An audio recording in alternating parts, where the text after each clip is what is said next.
A North Dakota transfer on death deed is a useful tool for transferring ownership of real property to a designated beneficiary without having to go through probate court. As the name of the deed implies, it becomes effective at the time of the grantor's death. In this video, we'll cover how a transfer on death deed works, the legal requirements, and how to revoke it if necessary. WREform is the world's largest online database of fillable legal forms, and we're here to simplify everyday legal processes so that you can take matters into your own hands. To create your own transfer on death deed, click the link at the end of this video. Let's start with the basics. What is a transfer on death deed and how does it work?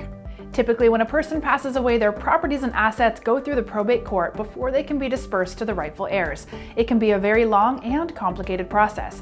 A transfer on death deed, also commonly known as a TOD deed for short, is a type of deed that allows a person to bypass probate and transfer the ownership of their real property to a designated beneficiary when they die. When the grantor dies, the beneficiary must record an affidavit confirming their death with the county recorder's office to obtain the title to the property. So, what are the legal requirements for a transfer on death deed in North Dakota?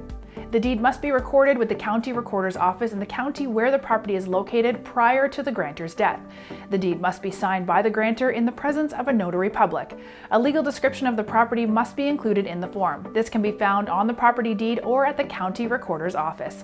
Keep in mind that it is not required by law in North Dakota for the grantor to notify the beneficiary about the transfer on death deed or for the beneficiary to accept. Finally, can a transfer on death deed be revoked or changed after it's already been recorded with the county clerk?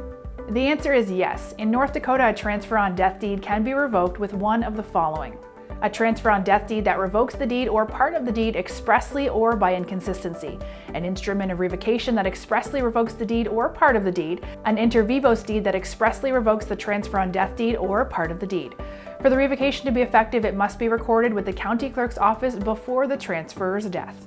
Ready to create your own transfer on death deed? Click the link below to get started using our easy-to-use fillable form. And don't forget to subscribe to our channel for more videos that simplify complicated legal matters.